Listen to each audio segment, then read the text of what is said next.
elaborates on the topic of how maximizing shareholders' wealth is important. Meaning that if basically here it says primary financial goals of management is shareholders' wealth maximization, which translate to maximizing stock price and so forth, so on. And here managers recognize that being socially responsible is not inconsistent with maximizing shareholders' value, despite the fact it is, but they believe that it may not be. So,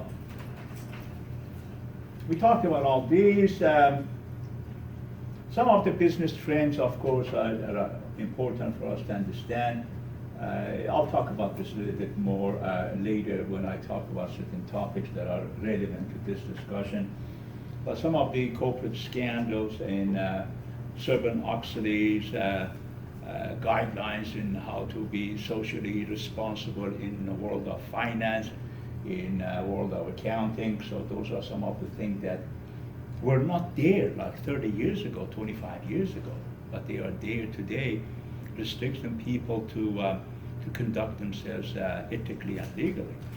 Why? Because there was a lot of scenarios that people took advantage of these environment, especially in stock market. I don't know how many of us you've seen the movie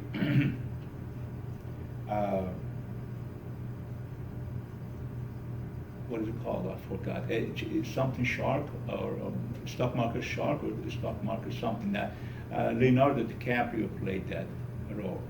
Wolf of Wall Street. Wolf of Jesus Christ. Wolf of Wall Street. That was the shark. Okay. Well, also I saw another one that was shark on the market. But yeah, that's a good, again, depiction of what's going on ethically in the stock market. Because of those scandals, we have a lot of laws and regulation. Sarbanes-Oxley is one of them. So, one thing here, again, I'm going to expand on this a little bit by asking you a couple of questions. We have two groups of people within any firm. We have what we call principals, and also what we call agents. So there are two groups of people within a firm, agents and principals. Who are agents and who are the principals? Is the CEO of the company is a principal or agent? Principal, I guess. What? Principal. Principal. How about the president? Principal. Principal. Vice president? They are all agents. Everybody who is part of the firm, involved in the operation of the firm, they are agents. Then who are the principals? Investors. Stockholders. That's it. Stockholders are the principals.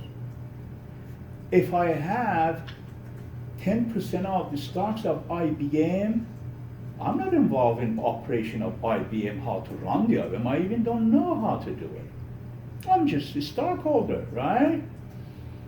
However, I own 10% of IBM. My equity, my claim on the asset of the IBM is 10%. Okay, how much that is, that money, 10%? Oh well, think about what is the total value of IBM. 10% of it, let's say I'm the owner of $20 million worth of stock. Of course, much more than that, but just suppose, for the sake of conversation. Oh, I have $20 million worth of stocks of IBM. Okay, you're the principal. But, how do you know that IBM is really looking after your interest?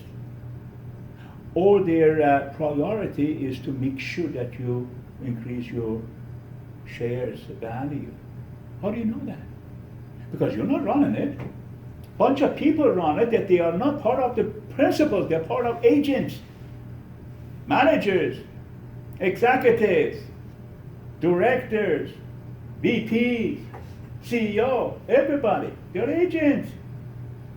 They're there to run the company. Their decision makes a big difference in how the company is going to be performing. Now, you're not part of it, but it's your money. You follow? How I'm going to be making sure that my interest is a priority in that firm? That's a question for you. Think about it. I have 50 million or whatever. $50 million, $150 million. It's the worth of stock of IBM. How do I know that they are looking after my interest because I am the owner? They're not. They're managing it for me. You follow? That's the reality. That's how stockholders look at the business. And what is the answer here? Because if I'm not sure that these people are not prioritizing my interest, I'm not going to invest on them. Am I crazy? Thank you. That was the answer. Did everybody hear what he said? Board of directors, folks. Who are the members of board of directors? Who are they? When you say, hey, board of directors of IBM, who are these people? We said that they cannot be part of the agent, right? They cannot be VP of operation because sit in the board, because they're agent. Board members are the people that they are there to look after the interest of the shareholders or principals. Therefore, they are not part of the organization. They are from outside. Follow? They invite CEO of another company. They invite CFO of another company. They invite the biggest shareholder of that company, Mr. John Smith. Oh, he has like 15% of the whole company. Yeah, you come and sit in the board.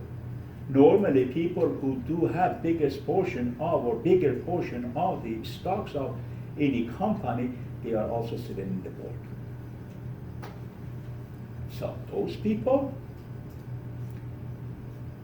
preserve and look after the stockholders' interest in relationship to what? The organization and operation of the organization. Because otherwise, how in the world, I have $50 million investment in IBM, how in the world that I should be confident that the CEO's commitment is to enhance my investment or even keep my investment? They could do many crazy things because of their own interests in different areas. Hey, I want to merge with another company. Why? Because I want to be bigger. Or is that going to be translated into higher value of stocks? No, our stocks going to go down. Well, am I going to be agreement in that individual and that CEO if I'm the shareholder, majority shareholder? Of course not. What are you doing? My stock's value is going to decline just because you want to have ambition of grabbing more market share? You see that conflict in there? Therefore, board of directors consist of the people that are outside of the company, and normally they are the biggest shareholders, plus being just biggest shareholders is not going to cut it because they don't know how the operation of the company. Many of them just, they have the money, that's all. Therefore, they invite the CEOs of other companies, CFOs of other companies, sit in the board, and they give them some stocks. Who are these people? They know what's going on. You see what I'm getting at? Is that if CEO does something wrong, they question it. Hey, why did you do that? If you don't have those type of people, who you're going to have a bunch of shareholders who may not have a clue about the operations of the organization. So they cannot hold the CEO accountable. You have to know the nature of the business to hold somebody accountable to it. If you don't, how are you going to do it? So, what is their function? They hire the CEO. They hire and fire the CEOs.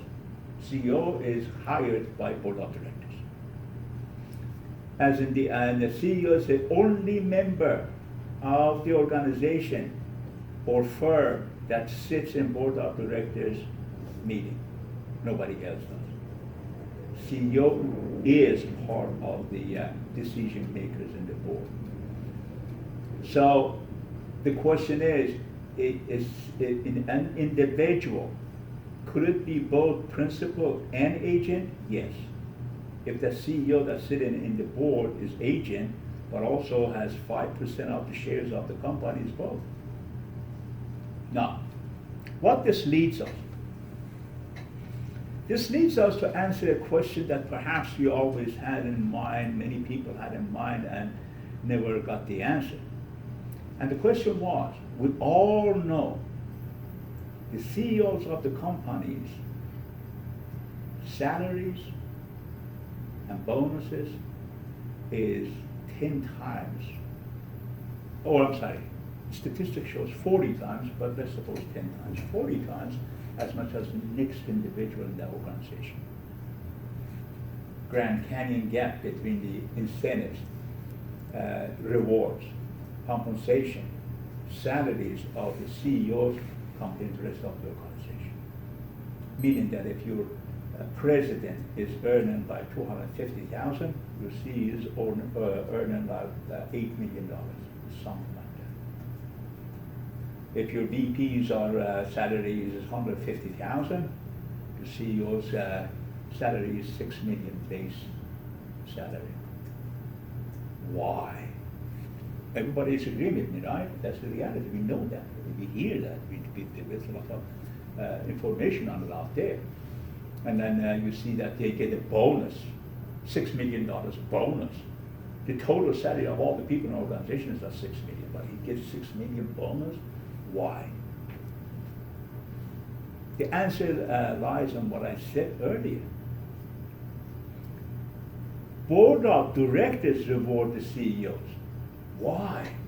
Because when they say, hey, you got $6 million bonus, if you increase the value of the stock to this level, or expected rate of return on this stock is, if you meet those targets, we're going to reward you. We're going to give you $6 million bonus. But guess what? That $6 million is not cash. It's preferred stocks to tie the CEO to organization even more. You follow? So most of this money, motivation behind this money that they rewarded to their CEOs is tie the CEO to the company. To look after what? The stockholders, because he's not a stockholder himself or herself. You follow? That's the reason. It's not that their job is 10 times or 40 times better than the president or other people. No, it's not like that. They are a tight company to look after the interest of shareholders.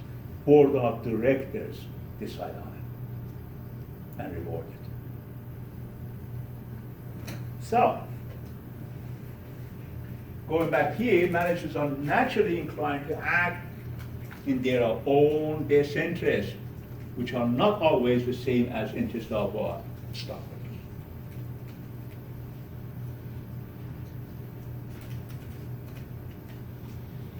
So, both, of course, these are the following factors that they impact the managerial behavior, managerial compensation package, directing their intervention by shareholders, which briefly we talked about, the threat of firing and the threat of takeover. Obviously, if your CEO is not performing, not only, well, of course, to say if he or she is performing, you're going to compensate them, you're going to reward them the way that I told you guys.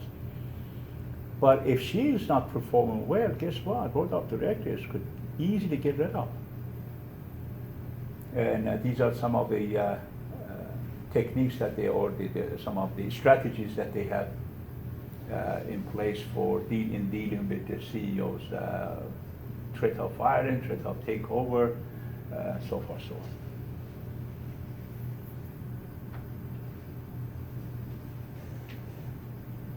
I talked about this. Okay, there is also a difference between stockholders and bondholders. This is not a good time to talk about this because we haven't talked about the stocks, we haven't talked about bonds, and I don't know why we have this irrelevant topic in your week one, but that's fine.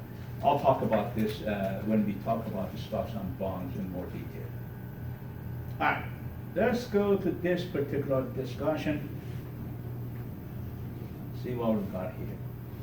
Okay, we talked about this actually. Chart Charles also mentioned something about the capital market is the market where the borrower borrows money in excessive funds that are the source of borrowing, are there to make more money. So some of the way that this operates, Jesus, come on. All right, so we talked about this. What's market? Market is the venue where the goods and services are exchanged. Financial market is a place where the individual and organizations wanting to borrow funds or brought together with those surplus funds. But in financial market, you're exchanging your money with financial asset rather than real asset. That's the big difference. Financial market, we talked about it. Also, there's certain other aspect of financial markets, which is public and private. Of course, we know what that is, right? When your stock is publicly traded, you're a public company versus private if you have your stocks in the hands of the private owners. Primary versus secondary market. Primary means that for the first time, if you buy the stock of a company that is newly issued the stocks, you are borrowing or buying the primary market stocks. For instance, if a company goes to IPO and then you buy their stocks, you are buying it from a primary market. Or IBM issues new stocks and then you buy it. It's still primary market. However, if you go to stock market and buy other companies' stocks that are already traded many times, then it's secondary market. I talked about money and capital market. Spot and future market. Spot is that when you make a transaction, happens at that moment, at that place. However, we have future market, which is based on the derivatives. What is the future market? Some people bet on the future price of certain items. And for instance, a good example of it, if I want to make a trade between when you and I, and when you is in the say in Japan and I'm in the United States, so I buy worth of $5 million of stuff from when you. So normally transactions are not based on cash, right? Nobody pays cash for anything these days. Even you want to buy a hamburger, you use your credit card. Come on, folks.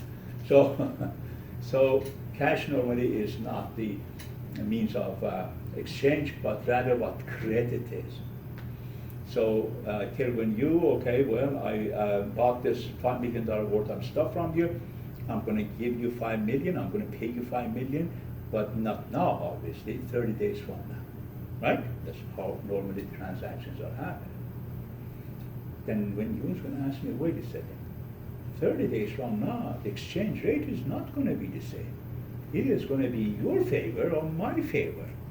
If the dollar is depreciate against the yen, then I'm going to be in better shape. You're going to pay me more, and vice versa. What do I do? What do you think I should do? To make an agreement That what? we'll be sharing it the same price. Either, this is predicating. If I know at this moment that the price of the yen is going to appreciate toward dollar, meaning the dollar is going to depreciate in the future, I say what? I say 30 days from now, I'm going to pay you today's rate. Do you agree with that? Yes, it's okay. Versus other way around. Dollar value was going to go up, I'm going to say, no, we're going to do the whatever interest rate is 30 days from now. That's called future market. Follow? Those are derivatives means that deriving the price of from something and applying for something else. For instance, MBS that I talked about, mortgage-backed security, are derivatives. Where did their price come from? Price of the houses. Makes sense? But they're bonds. They have their own price. Follow? In commodity market, we have also a lot of future market. And remember, I'm using this jargon words, but I'm always going to translate it for you, and I'm going to make sure that we use this verbiage going forward. Commodity. What is the meaning of commodity? Commodity is not a product. They are not mutually exclusive. You cannot say instead of product, we say commodity. Why? Because they are different. What's the difference, I'm asking you, between any product and commodity? You should know, you're economist, on it? Isn't that like cotton or soy or? Commodity is like not very differentiable. Not very much differentiable. Yeah. Is that what you're saying? Yeah. Yes, true. And you said it? More resource based like cotton or soy, isn't it? Resource space, no. That is part of it. So, what type of markets produces very identical products? Agriculture. Agriculture, which we call it what? Agriculture is in what competition? Perfect competition. The product that are produced in perfect competitive environment, they are called commodities. Why we distinguishing that from other markets? Because the producer has no ability to influence the price of it or set the price for it. Market does that for it, just because their product is identical. So if you are the farmer here in Southern California raising tomatoes, you have other farmers also raising the same tomatoes. Let's say take one type of it, non-organic Roman tomatoes. Okay, we have like 50 farmers doing that. Can you set your price of your product? No, you can't. You know why? Because if you set the price higher than the other ones, nobody's going to buy from you. If you set the price from the other ones, set the price lower than the other ones, you're cutting your own throat. So what is the choice here? Market decides it for you and you have to follow it. Why? Because it's based on the aggregate supply and aggregate demand of tomatoes in Southern California. When the market says, hey, let's say total production of the tomatoes in Southern California is 750,000 bushel, and demand is all constant and set for tomatoes in Southern California, it's going to meet the demand in a certain point that's going to determine the price. Like this. This is aggregate market. I'm not going to go to a lot of detail, but I'm just going to give you the idea. And this is price, and this is quantity. So when this is demand for tomatoes is set, it doesn't fluctuate a lot. So it depends how much is your supply is. So if you're supplying, let's say 750,000 bushel annually, it's going to meet the demand somewhere here. And that's going to determine the price. Let's say $5 per bushel. And when this happens, you as a farmer, you have no other choice than selling it for $5. Not less, not more. Of course you could sell it for less, but why? But if you sell it for more, nobody's going to buy it from you. Market decides your what? Price. That's why these people in perfect competitive environment, they are called price takers, not price setters. Because of that, look what's going to happen? Well, I'm the farmer, I raise corn. How much I should sell it?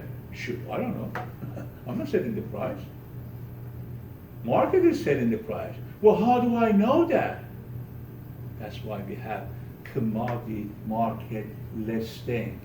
Go on by the Wall Street Journal, take a look at the commodity market listing of all the commodities, and then identify yours. Oh yeah, here it is, Roman tomatoes.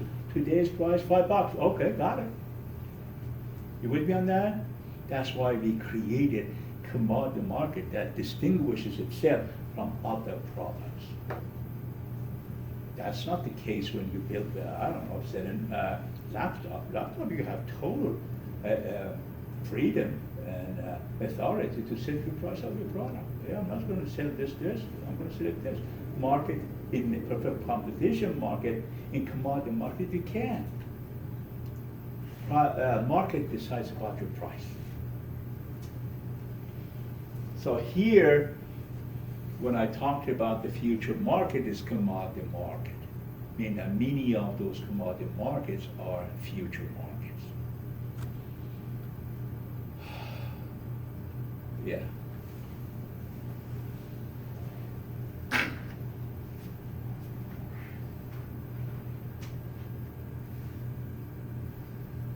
I talked about some of these stuff. I talked about derivatives.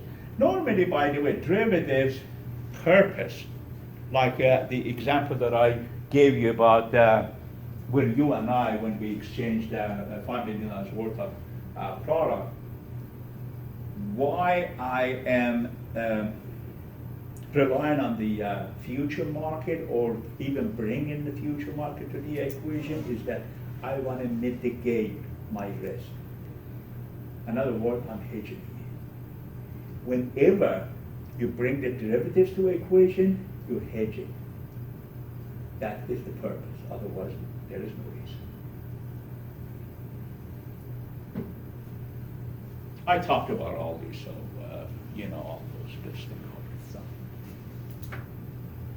Anything else that I would like to cover before we get out? Oh, okay. Here we go. The stock market, right? We said that we do have stock market, which is a financial market. How many stock markets we have in the United States? Is it 3? 2 or 3? 3. 3? Three. Name it. Chicago, New York, and NASDAQ. You got it. Anybody agrees with that? That's true. There are 3, but 2 are more important. Chicago normally is not in conversation, but technically they are there. So basically we have 2 major ones. New York Stock Exchange and NASDAQ. Where is New York Stock Exchange is located? On in New York, darn it. Wall Street, right? Wall Street, where the New York Stock Exchange is located. Yeah? Where's NASDAQ located? I'm not going to tell you that. You're going to tell me that. LA? Chicago? Miami? St. Louis? Seattle, maybe? San Francisco? Hmm? San Francisco. San Francisco, that's a good guess. It's all traded on computers, right? I don't know where they're No, incorporated. they have no location.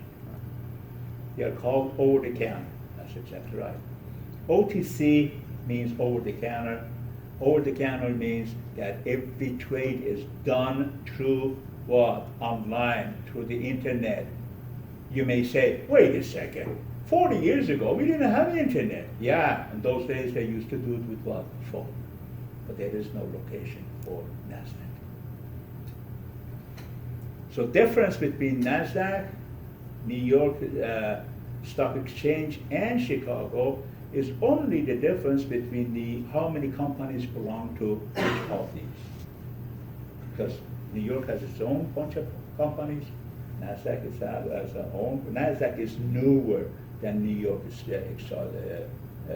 Stock Exchange. Therefore, many of the information technology companies belong to NASDAQ. Follow? Big old companies belong to New York Stock Exchange, like IBM and so forth, AT&T and many other companies. So bear in mind, NASDAQ doesn't have location.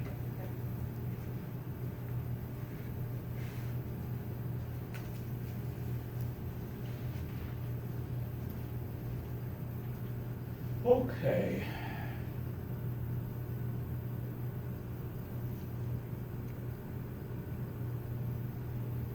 Okay, could you answer this question, folks?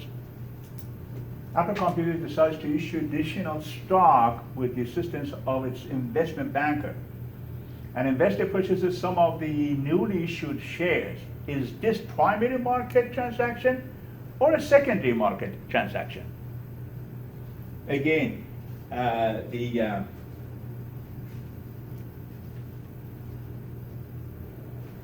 key point here is that issues additional stock. Primary. Primary. Remember?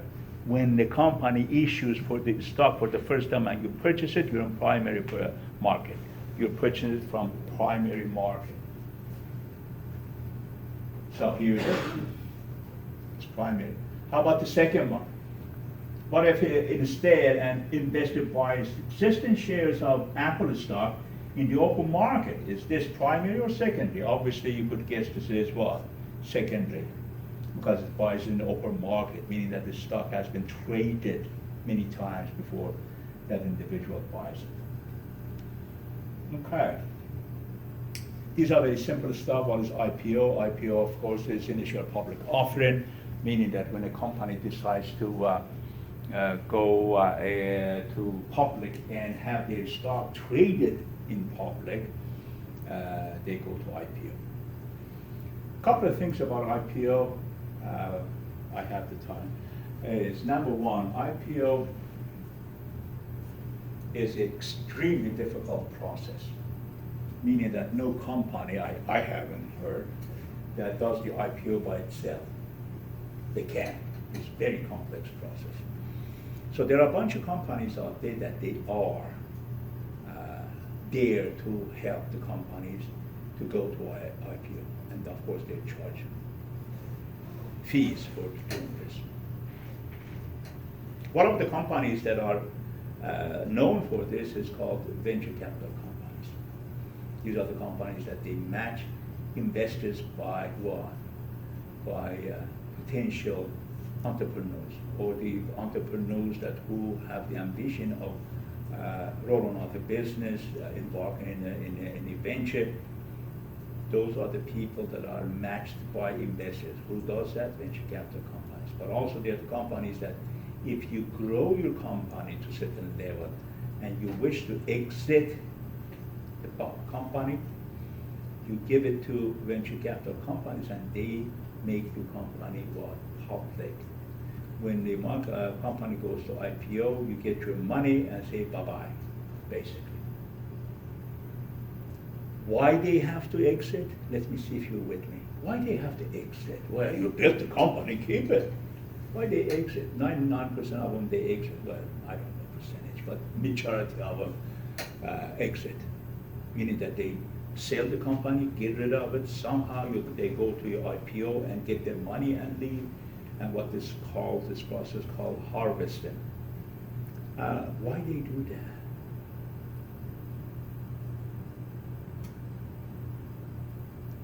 Because if you build a company and manage it for the rest of your life, no longer you are entrepreneur. Now you're a manager. Follow?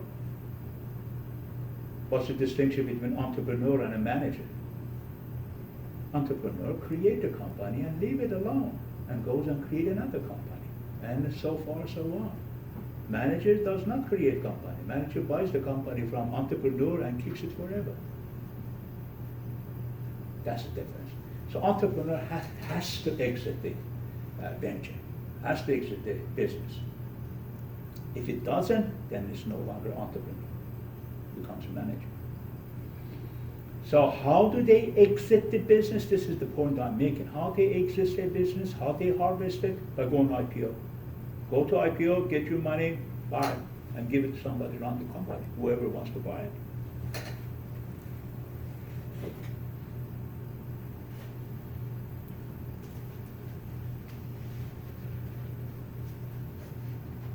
Yes, sir. Why do, I don't know if this is like an absolute, but I know a lot of the time, like there's an old joke that IPO stands for it's probably overpriced, meaning usually when it hits the market, it immediately just sinks. That's absolutely true. So is there a reason? This is what, yeah, the reason being is that normally IPOs are like young investors in the market. Oh my God, this guy has a lot of potential, and it's just new, everything is going on his way, whatever. So when IPO happens, it always seems promising because most likely you see a company that has been successful so far. Because if you're not successful, you're not going to go to IPO. You follow? So company has been successful throughout years, now going public. My God, this is a promising company. And normally is for first year. After one first year, goes down again. Why? because here that speculation that I talked about plays an important role. If I hear a company, there are two companies, two options I have. One is a new company who's going to IPO. I could buy the stock of that company, or I buy the stock of the company that has been in existence for 150 years. Which one I should buy? Well, I tell you what, if these are only two choices I have no other means to evaluate that, I'm going to go with the IPO. Why? Because that's known. I know what it is. But this is promising. So people, based on the speculation, they go and buy the stock. But guess what? The stock, after a year, just because against supply and demand, just because of demand, the value of that stock going up, not because of the worth of the company, most often than not. So after 1 year, people realize that this company is not what they think they are, and they start gradually selling. So IPOs on the first year always show increase in the value. After 1 year, they start declining. That has been the trend. Did I answer your question? Yeah, you did. Thank you.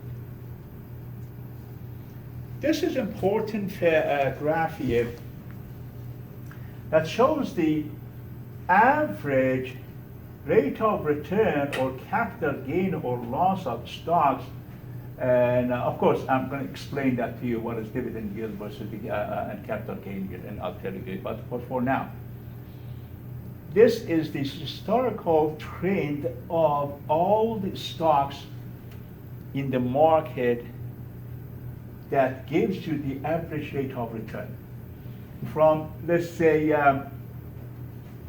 from 1968 to 2010, the total, the stocks of the, all the stocks in the market fluctuated like this. Now, we say S&P 500 index. It's important for us to understand what that is. By the way, what is it? Let me ask you first. Why we have, I'm sure that every time you turn on the TV, when there is a financial report, it's going to give you what? S&P 500 index, or Dow Jones Industrial Average Index, or NASDAQ index, right? You always see that. Those are the first thing you're going to hear in the news. What are those? What we need to know about those? Have you thought about it?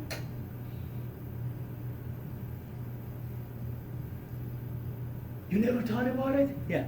Well, I started investing in the stock market, so I started looking at different options, and then I kind of did a little research on what the S&P 500 was versus the Dow Jones. And so pretty much the S&P 500 is like the 500 biggest companies in America, more or less. And so if you can kind of see how they're all doing, you can get a general feel for how How do we know how they're doing? I don't know. Yeah, So, okay. yeah. No, by the way, you're absolutely right. That's the knowledge. However, S&P 500 is a collection of what? 500 companies. That also Dow Jones, they have their own number of the companies. NASDAQ also has its own number of the companies. So what they do is, let's say S&P 500. They say, look, we have these bunch of companies, but they belong to different industries, right? Computer industry, transportation industry, energy industry, so forth, so on. Let's take a look at each industry. See what companies in that particular industry will represent that industry. For instance, in a small package and service, you're going to take either FedEx or UPS, but it's representative of small package and service. In computer industry, you're going to pick either Microsoft, Apple, or both of them, or whatnot. You follow? In airlines, the same way. So what they do is they select one or two companies. Normally it's one, because my company also was elected by NASDAQ, and it was in transportation industry. Of course, ours was LTL industry, less than truckload, a different story. But in our own industry, we were picked by NASDAQ to represent what? The performance of our own industry. So when they do have those, what do? They put them in a big package, if you will. It's not package, but put them in the say, a package, and then see in average whether the value of those stocks increasing or decreasing. You follow? Meaning that there's a bunch of companies that I'm just going to make it up. 40 companies representing each industry. They are there. The average price of those stocks, are they increasing or decreasing? Oh, it's increasing. So hey, NASDAQ is increasing. S&P 500 index is increasing. It's in green. You follow? Then it's not red when you look at it. So what's the significance of that? Significance of that is that how your stock is performing in comparison to the average of the market, which is NASDAQ, which is S&P 500, depends who you are, which of these you belong to. Dow Jones average, industrial average. Oh, wait, the average rate of return of all these companies is 12.5 and is increasing 12.6. How's your doing? Oh, mine is 10. You're not doing very well. You follow? Now, you're not going to compare it just like that. This is just an idea I'm giving you. Normally, you compare it to your own industry, not necessarily to the total market. Well, you could do that, and people do that, not that they don't do that, but that is not a good indicative of what you're doing, how you're performing. That's only a general idea. That, hey, stock market is bullish. You see, versus stock market is what? Bearish. Then you know how your stock anticipated to perform. However, if you want to know how your stock performing in your industry, then you go to your own industry. In your own industry, also you have all the companies that are in competition with you. You average out their rate of return, which is called peer group average. They do it for you. Take a look at that, and then compare yourself with them. Why they are different? Yeah, because industry to industry, rate of returns are very different from each other. In computer industry, the average rate of return is 12.5, meaning that if your stock performs under 12.5 in computer industry, you're not doing very well. However, the same deal in transportation is 7.5, meaning that if your stock is performing 7.5 and above, a little bit above, you're okay. That doesn't cut it in computer industry. You see what I'm getting at? So you have to compare your stock with the peer groups of your own industry. However, these are there, S&P 500 and NASDAQ and other things, to tell you how the total market is operating. Is it bullish or bearish? And you know what I mean by bullish and bearish, right? Okay. And of course, you may also ask the question that why this is important for us to know that if the market is bullish or bearish or is in green or red, because this is perhaps the most important economic indicator, folks. You know, for some of you who have degrees in economics, you know how important economic indicator it is in determining the decisions or the policymakers' decisions.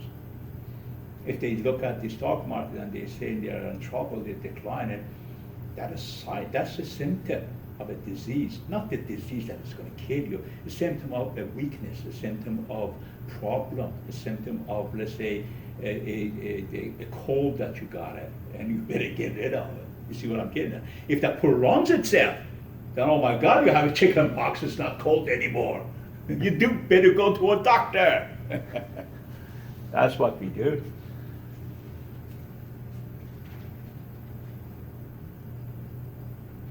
Oh, I was about to say dividend yield and capital gain yield. Again, please ask me question when I use these technical terms, financial technical terms.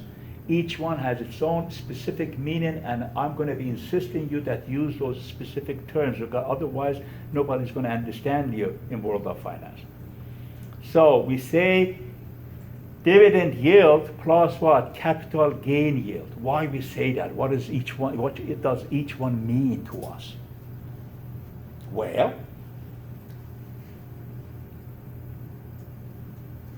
dividend yield, okay, let me put it, actually start it from a different angle.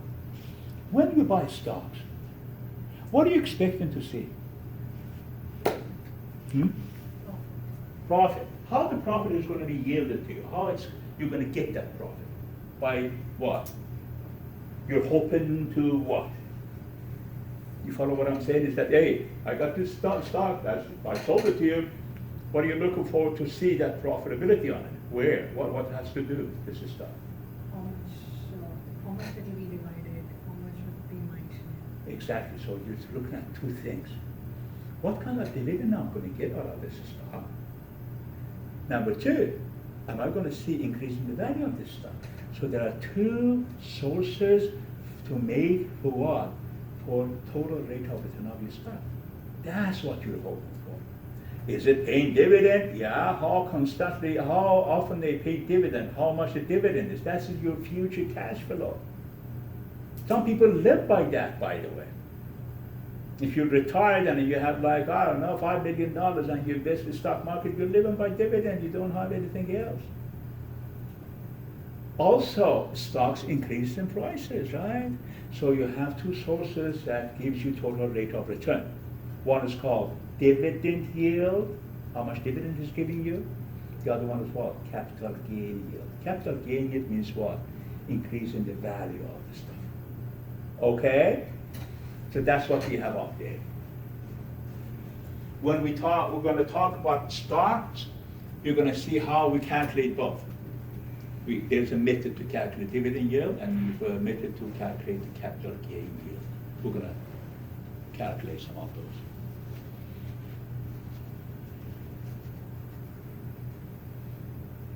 Okay. This is probably my last slide. Okay, yeah, because I'm going to talk about this. This is something that we all owe it to ourselves, to be able to not only read the publication of all these stocks, but also make our interpretation of it. That's what we want to learn. That's what we want to really have, that particular ability. So I'm going to go through this. I'm going to show you what each item means, but also at the end we're going to make our interpretation about the performance of this stock. You could do that about 80 stocks in the market. So, this stock, first of all, belongs to what? GlaxoSmithKline PLC common stocks. So, immediately, first thing before I do anything is, where this stock is located? Oh, it's a New York Stock Exchange. What is the symbol of it? JSK. So the symbols of the companies in the stock market is important, because if you want to do search to find the performance of that stock in the online, you have to enter that sign or the symbol of it, because your online platform is not going to recognize the full name. Okay? Okay, it's in the New York Stock Exchange and it's under GSK. Is this a big company? Well, let me take a look at it. How do you say this is a big company or not by looking at this? I'm going to go through everything, but we want to answer the first question. Is this a big company? How do we know how big it is? The market cap. Thank you very much. Market cap. Boom. What is market cap?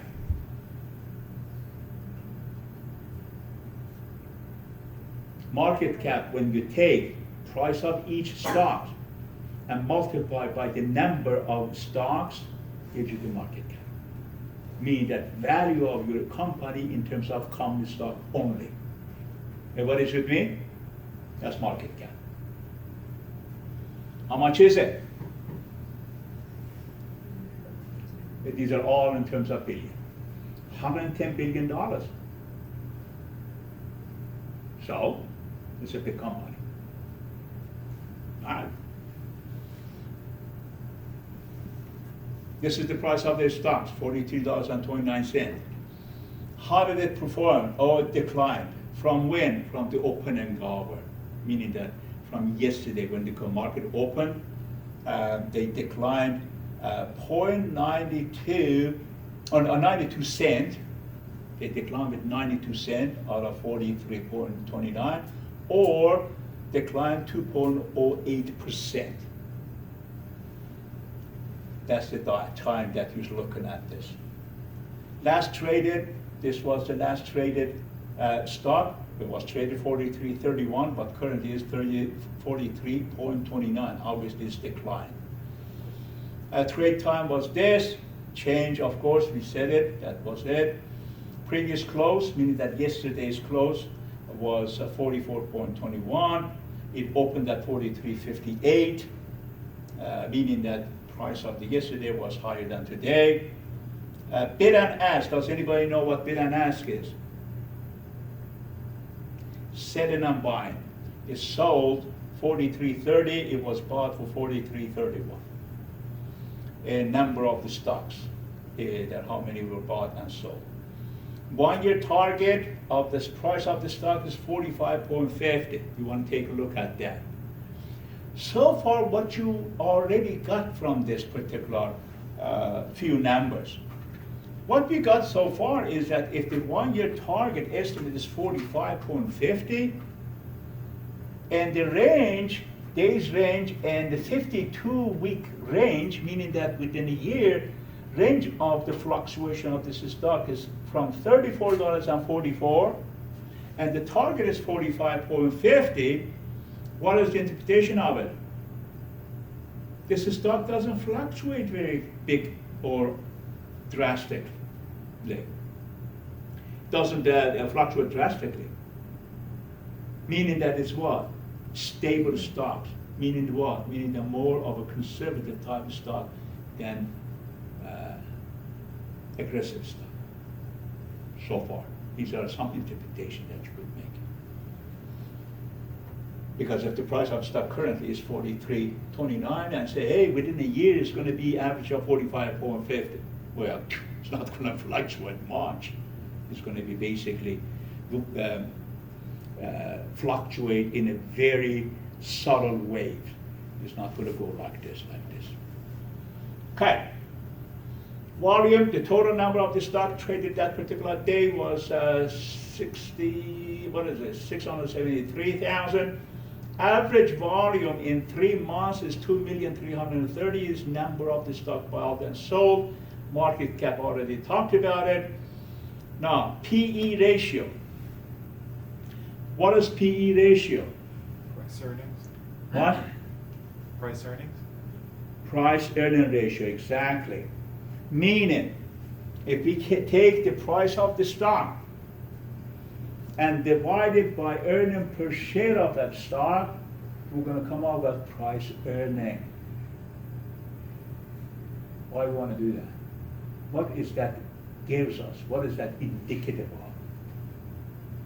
Meaning that we take the price of the stock, divide by earning per share, and gives us a number. For instance, here is 38.06. Why do you want to do that? What that signals? Future growth potential? Isn't it based on future growth potential? Expected stability? And how this 38 gives you that? Well, Meaning that if that was 28, what would have been the difference? I mean, is it a big difference or not? it depends on the industry. Okay, so 38 means what? You would have to know where it stands amongst its peers to answer that. Say that one more time. You'd have to know where it stands amongst its peers to answer that. Yeah, that's true. But this is what basically, folks, it means. It means for each dollar of earning per share of this stock, investors are willing to pay 38 bucks. Now, that's the best way of saying it. But I know you know that, but you didn't say it the way I wanted to say it. Okay, make sense? So higher the number is, what? Better the stock is. Because if that's 45, I'm willing to pay 45 bucks for $1 of earning per share of that stock. Also, it has a different usage, believe it or not. Let's suppose you're a private company, your stocks are not publicly traded, and you want to know what is the price of your stock in the market. You have no idea because you have private stockholders and you don't know what the price is. You could use this PE to determine the price of your stock. Wait a second, P is price divided by earnings per share. I don't have the price, I'm trying to find the price, right? So this is what you do. You find a company out there that has a PE that is similar to you, meaning that your competition, and they have their publicly traded company, or very similar to you. You could use that PE because it's very close to each other. Use their PE, and then if you take the PE and multiply by your net income or retained earning of last year, because you know that, not how much you made last year, the net income was this much. Multiply that with the PE ratio of your competition, that gives the value of your company. So if you had net income of $1 million and the PE ratio is 38, worth of your company is $38 million. You follow? However, I want to find out my stock price of stocks. Oh, okay. Deduct your debt and preferred stocks from your total of 38 million. The remaining is what? The value of your company in terms of what? Common stocks, right? Divide that by the number of the stocks you have available out there or outstanding out there. How many stocks you got there? Oh, I got 10 million. Okay, your stock is what, $38 or less than that, whatever it is. Got it? That's another purpose of PE. That companies use that. And companies like to see that. For instance, I have a company that is in close competition with this particular GlaxoSmithKline, but is privately owned. I use this, multiplied by my net income of last year. That'll be value of my company in total. Deduct the debt and preferred stock from it. It's my company in value of my company in common stocks divided by number of your stocks available or outstanding. Oh, that's the price of the stocks. Earnings per share, $1.14. Dividend per share, $2.11. And the yield is 4.80. Okay, here we are. First, what's the difference between earnings per share versus dividend per share?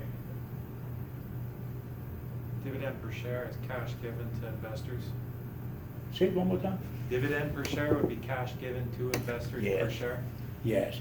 Out of your earnings per share, how much of it you're willing to pay what? Your stockholders. Oh, do I have the option of not paying? Absolutely.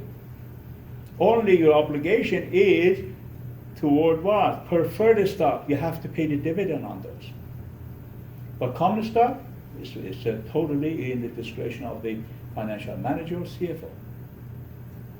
Whether we want to pay it.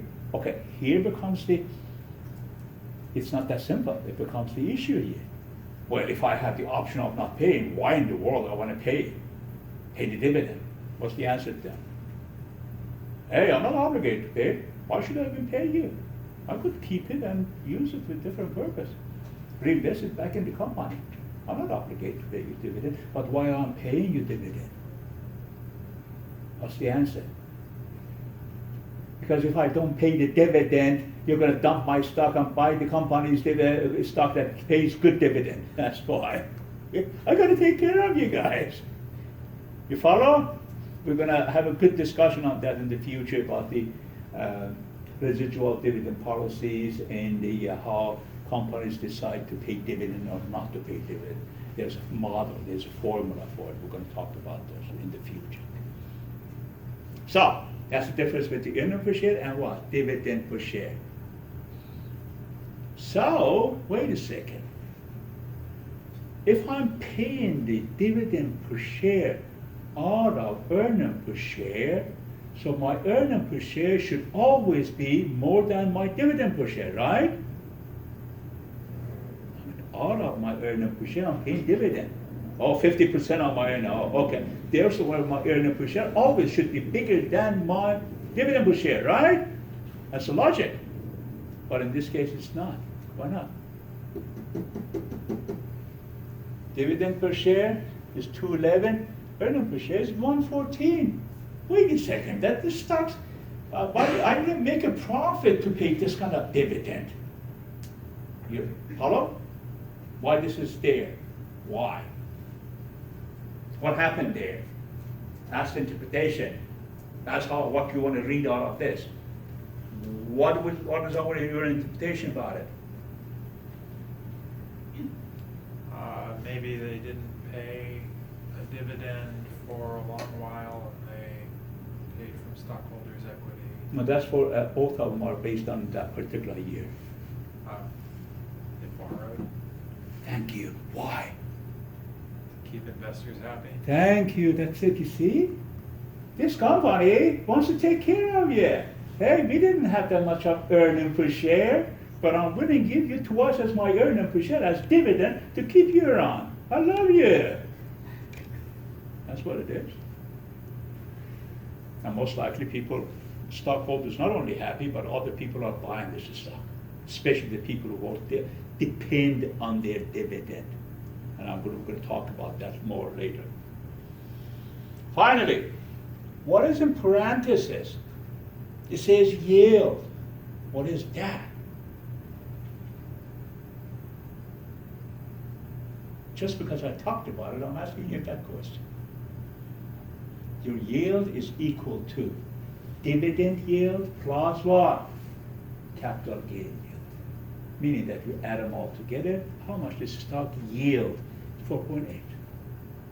You follow? So it's not very, of course you could anticipate that 4.8 versus 12.8. Why is 4.8? Because it's very conservative stock, low risk, low return stock. Follow? You buy this stock only not to make money, to balance your portfolio. To make your portfolio to be less risky, more stable. Basically, you're hedging when you buy this kind of stuff. And it's perfectly all right. Nothing wrong with it. Because that's how you're mitigating the portfolio risk. Look, folks, there are two types of risk associated with your stocks or any investment.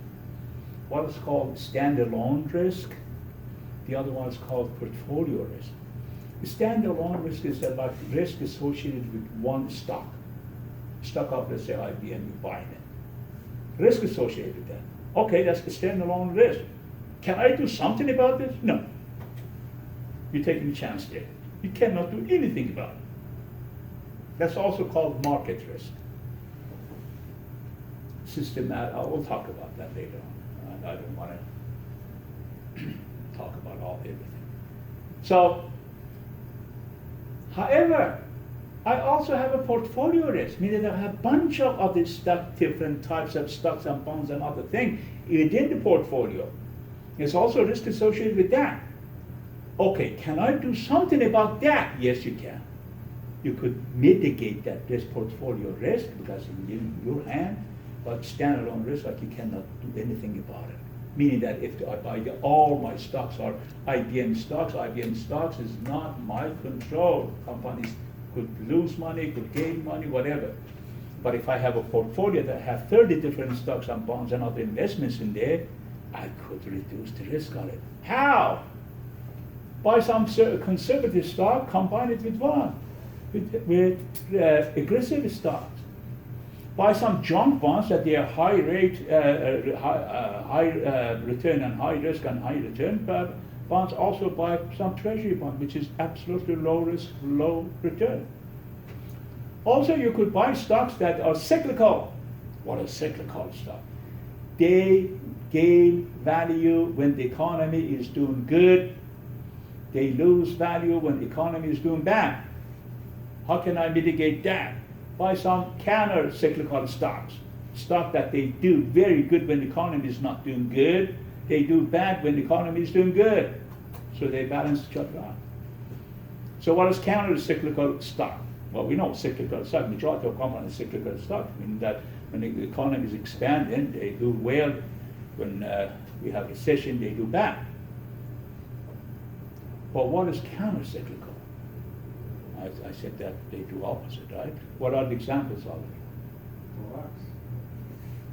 Like a larger corporation, like a Coca-Cola. What Coke?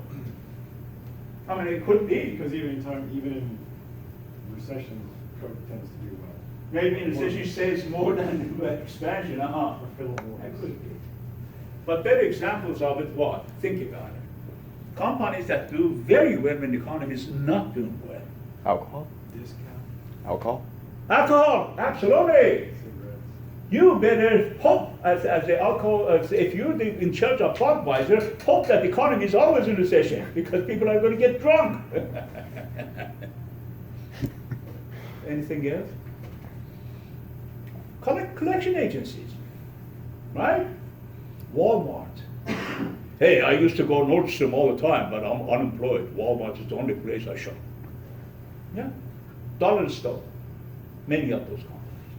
Believe it or not, the schools are in that category. The schools are counter-cyclical, meaning that we get more students when the economy is not doing well. Why? Because it's many reasons, but most important one is that people, when they become unemployed, they think about changing their industry, getting be trained in different areas, because their own industry is decimated or it's not large enough to offer them employment. So they get retrained, they get all this type of education. That's one reason. Another reason is that when people get laid off, they have some free time. Oh, what am I going to do with my, I'm unemployed, I'm collecting unemployment insurance benefits. Oh my God, I'm not few credit away from my bachelor's degree. It's a good time to do it. Or finish that what I started 50 years ago, 30 years ago, 25 years ago, 50 years ago. You got it? So, yeah. Portfolio risk could be hedged, always. And you should, because it's in your control. You could buy different type of stuff that act against each other, bring the total risk down. Standalone stocks, meaning that one stock, you cannot do anything about it. Therefore, because of that, you never want to put all your eggs in one basket, meaning that buying only one company's stock and said, yeah, no, you're not good. You actually took the biggest risk in your life. Are recession-proof companies like waste management and the funeral industry, are those cyclic? Absolutely. Oh, they're also Absolutely. cyclic? Okay. Absolutely. With whatever industry that doesn't depend in higher level of income in the society, meaning that if you have a level of income increasing in the economy, that benefits certain industries. You know that, which is majority of the industry. If I'm selling hamburger, people have more income, therefore buy more hamburger. Think about the industries that the increase in the level of income actually is either irrelevant to them, or better yet, when the incomes are decreasing, there will be in more demand, or their product or services will be more in demand, because then people do not have the same level of income. Alcohol was a good example. Tobacco perhaps another example. Drugs might be another example. Cheap stuff, definitely a good example.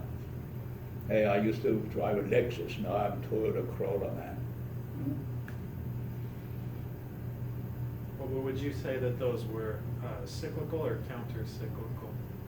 I think those products that are Well, his example of like waste management. waste management. Yeah. Waste management, okay, we could think about it, I'm not sure, but let's say waste management, is it counter-cyclical? I think perhaps not, because the amount of the services increases in the waste management when people consume more stuff, right? They create more waste, that's what I'm trying to say. When is the time that they consume a lot and create a lot of waste? Because when they have their higher income, meaning that it's cannot be counter-cyclical, you follow? Yeah. So, yeah, because it's many in the industry, I have not categorized it myself, but think about it. Think about it, how economy would impact them. I think a good example of the recession was new automobiles versus the auto parts stores. Yeah, okay. Parts stores thrived and automobile Exactly. manufacturers. Exactly. Yeah, because with waste management, it's been almost like a 45-degree angle upwards for the last 5 years, and you know what, we've had our ups and downs. Even like recently, we had that major dip, you know, like a few months ago, right when George H.W. Bush passed away. I remember, I think it was the day after the market just crashed like crazy. On waste management? Not on waste management. It just went. It's just been going straight up for the last 5 years. It's like it's not even impacted Right. by But that. what happened that went down? No, just we had a huge dip in the stock market. Oh. Yeah, it was like around Christmas time a few Oh, months ago. It's okay. just a giant dip, but Okay, but other than that, it's going up. Just that shows that the economy in the last 5-6 years has been growing, and we know that. The level of the income increasing, therefore your trips to Costco is increasing, therefore all the boxes and plastics that you put in your garbage can is increasing. Simple as that. Did you get enough of this stuff tonight? Are we gonna have fun in this course? Yeah? Starting, not next week, starting a week after that. Don't expect me to talk as much. You're gonna do a lot of things yourself. I'm gonna have you to do many things and also share more.